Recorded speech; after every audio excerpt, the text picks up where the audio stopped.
दोस्तों, धरती पर जितने भी जीव जंतु मौजूद हैं उनका सबसे प्रमुख लक्षण ये होता है कि उनका शरीर कोशिकाओं यानी सेल का बना होता है।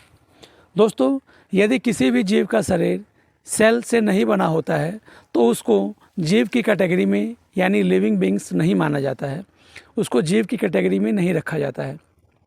इसका मतलब ये हुआ कि इस धरती पर जो भी जीव उपस्थित होते हैं उन सभी का शरीर छोटी छोटी कोशिकाओं यानी सेल से मिलकर के बना होता है। लेकिन जब ये जीव पैदा होते हैं तो उनके शरीर में कोशिकाओं की संख्या कम होती है क्योंकि उनके शरीर का आकार छोटा होता है। लेकिन जैसे जैसे उनका शरीर बढ़ता जाता है उनके शरीर में सेल्स का नंबर भी इंक्रीज करता जाता है। तो दोस्तों, क्या आप इस बात को जानते हैं कि उन जीवों के शरीर में कोशिकाओं की संख्या कैसे बढ़ती है और उनके शरीर में कोशिकाओं का नंबर किस प्रकार इंक्रीज होता चला जाता है?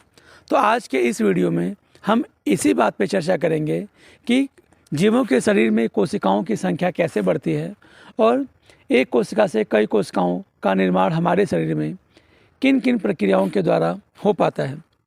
तो आज का यह वीडियो बहुत ही ज़्यादा इंटरेस्टिंग है क्योंकि इस वीडियो में हम लोग जिस बात के ऊपर चर्चा करने जा रहे हैं उस टॉपिक का नाम है सेल डिवीज़न यानी कोशिका विभाजन। तो दोस्तों, आज के इस चैप्टर में, इस टॉपिक में हम लोग इसी बात की चर्चा करेंगे कि लिविंग बींग्स में सेल डिवीज़न यानी कोशिकाओं का विभाजन किस प्रकार होता है।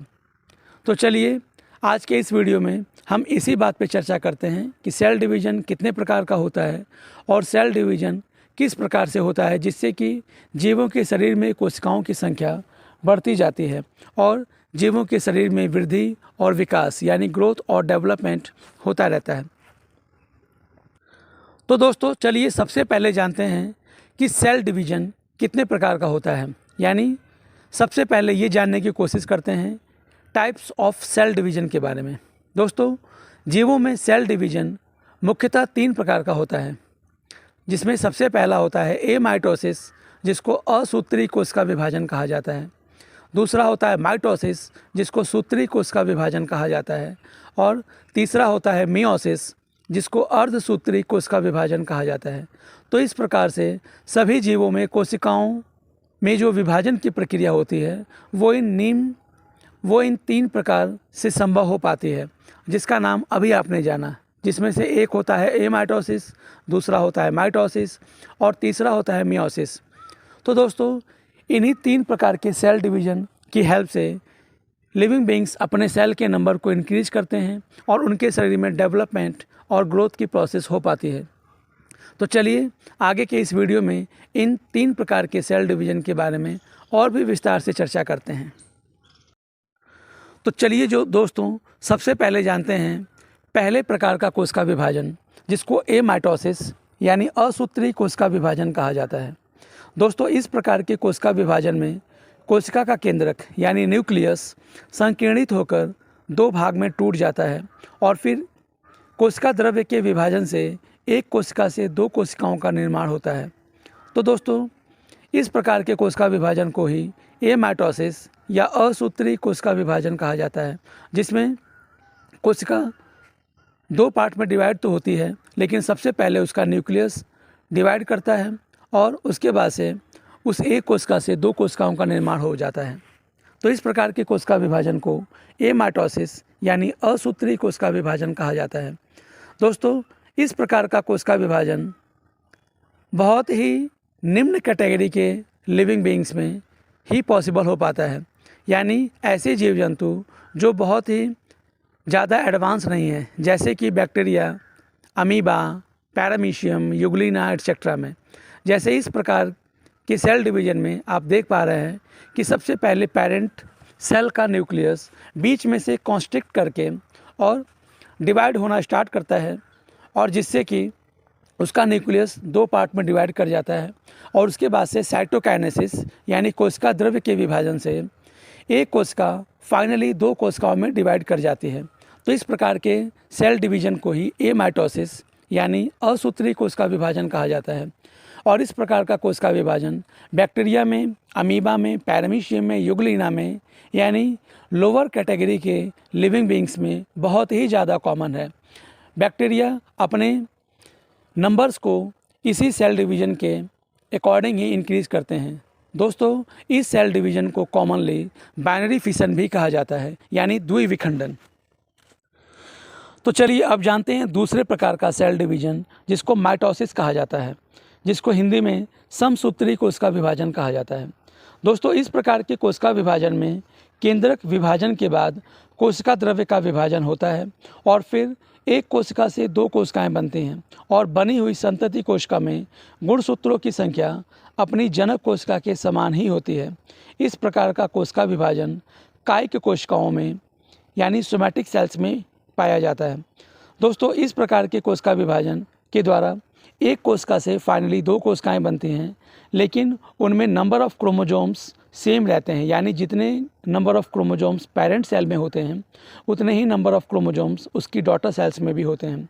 और इस प्रकार का सेल डिवीज़न हमेशा सोमैटिक सेल्स में ही पाया जाता है, यानी कायिक कोशिकाओं में। इन प्रकार की कोशिकाओं के द्वारा विभाजन से ही हमारे शरीर की ग्रोथ होती है, यानी हमारे पूरे शरीर की संरचना को बनाने वाली सेल्स में इसी माइटोसिस नामक सेल डिवीज़न होता है, जिसके द्वारा इन सेल का नंबर इंक्रीज करता है और उस लिविंग बींग्स की ग्रोथ इंक्रीज करती है। तो इस प्रकार के सेल डिवीज़न को ही माइटोसिस कहा जाता है। जैसे इस प्रकार के चित्र में आप देख पा रहे हैं, इसमें माइटोसिस के प्रोसेस को दिखाया गया है। इस प्रोसेस में पहले इंटरफेज होता है। इस इंटरफेज अवस्था में सेल अपने आप को डेवलप करती है और सेल डिवीज़न के लिए तैयार करती है। उसके बाद से प्रोफेज, मेटाफेज, एनाफेज और टीलोफेज के थ्रू एक सेल से दो सेल का डिवीज़न हो जाता है, जिससे कि एक सेल से दो सेल बन जाती हैं। दोस्तों, इस प्रकार के सेल डिवीज़न में इंटरफेज में जैसा कि अभी आपने जाना कि इसमें सेल अपने आप को प्रिपेयर करती है कि वो सेल को डिवाइड कर सके। और प्रोफेज में क्या होता है, उसके अंदर जो क्रोमेटिन थ्रेड्स होते हैं वो बहुत ही ज़्यादा कंडेंस हो जाते हैं, जिससे कि वो क्रोमोजोम्स के फॉर्म में अपने आप को डेवलप कर लेते हैं। उसके बाद से मेटाफेज स्टेज में सारे के सारे क्रोमोजोम इक्वेटर पे अरेंज हो जाते हैं। उसके बाद से एनाफेज स्टेज में वो क्रोमेटिड्स दोनों पोल्स पे खिंच के चली जाती हैं और टीलोफेज में फाइनली वो दोनों के दोनों पोल्स पे अरेंज हो जाती हैं और उस क्रोमेटिड्स यानी क्रोमोजोम्स के चारों तरफ सेल का एक मेम्ब्रेन जो होता है, यानी जिसको सेल मेम्ब्रेन कहा जाता है, वो डेवलप करने लगती है। यानी कि न्यूक्लियस पूरी तरह से दो पार्ट में डिवाइड कर जाता है और उसके बाद से साइटोकाइनेसिस प्रोसेस के थ्रू वो सेल दो पार्ट्स में डिवाइड कर जाता है, जिससे कि दो अलग अलग सेल का फॉर्मेशन हो जाता है। तो इस प्रोसेस को ही माइटोसिस कहा जाता है और इस प्रोसेस के थ्रू ही number of chromosomes parent cell और डॉटर सेल्स में सेम रह जाते हैं और इस प्रकार के सेल डिवीज़न से उसके सेल का नंबर इंक्रीज करता है, जिससे कि उसकी बॉडी ग्रोथ करती है।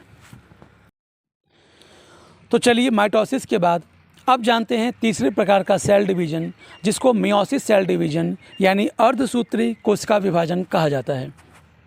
दोस्तों, इस प्रकार का कोशिका विभाजन जनन कोशिकाओं में यानी रिप्रोडक्टिव सेल्स में पाया जाता है। इस कोशिका विभाजन में एक कोशिका से चार नई कोशिकाएं बनती हैं और सभी कोशिकाओं में गुणसूत्रों की संख्या आधी हो जाती है, यानी हैप्लॉइड सेल बन जाती है।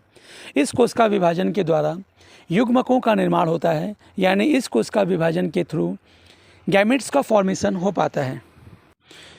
तो दोस्तों, जैसा कि अभी आपने जाना कि मियोसिस सेल डिवीज़न हमेशा रिप्रोडक्टिव सेल्स में ही पॉसिबल हो पाता है, यानी इस प्रकार के कोशिका विभाजन के द्वारा जो भी लिविंग बींग्स में रिप्रोडक्टिव सेल्स होती हैं उनमें ये कोशिका विभाजन होता है और इस कोशिका विभाजन से उसके गैमेट्स का फॉर्मेशन होता है, यानी जो भी लिविंग बींग्स युग्मकों का निर्माण करते हैं उनमें ये सेल डिवीज़न पाया जाता है।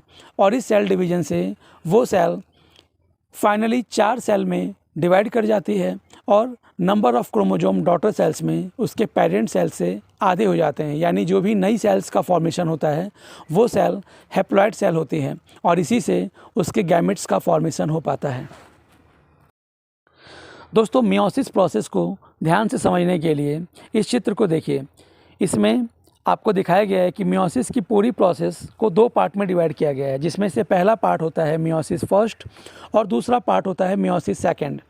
मियोसिस फर्स्ट में सबसे पहले इंटरफेज होता है, जिसमें सेल अपने आप को प्रिपेयर करती है और उसके बाद से prophase first, metaphase first, anaphase first और टीलोफेज फर्स्ट के थ्रू एक सेल से फाइनली 2 सेल बनती हैं और इसी में उसके नंबर ऑफ क्रोमोसोम्स हाफ हो जाते हैं, यानी 2 अलग अलग हैप्लॉइड सेल्स का फॉर्मेशन होता है।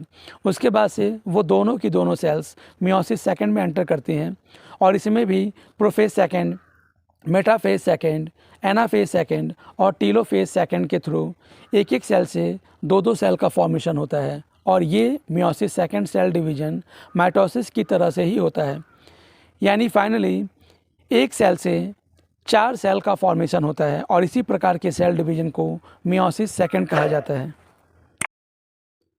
दोस्तों, इस प्रकार का सेल डिवीज़न लिविंग बीइंग्स के रिप्रोडक्टिव सेल्स में होता है और इसी से उसके अंदर गैमेट्स का फॉर्मेशन हो पाता है। जैसे यदि कोई मेल है तो उस मेल में स्पर्म के फॉर्मेशन की प्रोसेस में ये मियोसिस सेल डिवीज़न होता है और यदि वो फीमेल है तो उसके अंदर ओवम के फॉर्मेशन के लिए मियोसिस सेल डिवीज़न होता है। तो इस प्रकार से देखा जाए तो मेल में स्पर्म का फॉर्मेशन और फीमेल्स में एग का फॉर्मेशन इसी मियोसिस सेल डिवीज़न से हो पाता है और इसके अलावा प्लांट्स में जो इसके गैमेट्स का फॉर्मेशन होता है वो भी इसी प्रकार के सेल डिवीज़न से ही पॉसिबल हो पाता है।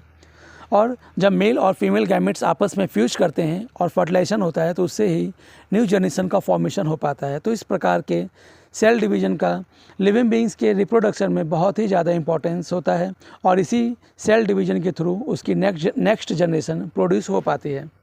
तो इस प्रकार से देखा जाए तो ये सेल डिवीज़न बहुत ही ज़्यादा इंपॉर्टेंट होता है। तो दोस्तों, आज के इस वीडियो में आपने डिफरेंट टाइप के सेल डिवीज़न को जाना और इस प्रकार के सेल डिवीज़न को जानने के बाद आपको ये ज़रूर पता चल गया होगा कि ये सेल डिवीज़न हर प्रकार के लिविंग बीइंग्स में हो पाता है और इसी से वो अपने नंबर ऑफ़ सेल्स को इंक्रीज़ कर पाते हैं और इस तरह से वो अपनी बॉडी की ग्रोथ को और अपने नेक्स्ट जनरेशन को प्रोड्यूस कर पाते हैं। तो इस प्रकार से देखा जाए तो सेल डिवीज़न लिविंग बीइंग्स का एक बहुत ही इम्पॉर्टेंट कैरेक्टर होता है और इससे ही उसकी ग्रोथ, डेवलपमेंट और रिप्रोडक्शन की प्रोसेस पॉसिबल हो पाती है। तो इसलिए सेल डिवीज़न लिविंग बीइंग्स में बहुत ही इंपॉर्टेंट रोल प्ले करता है।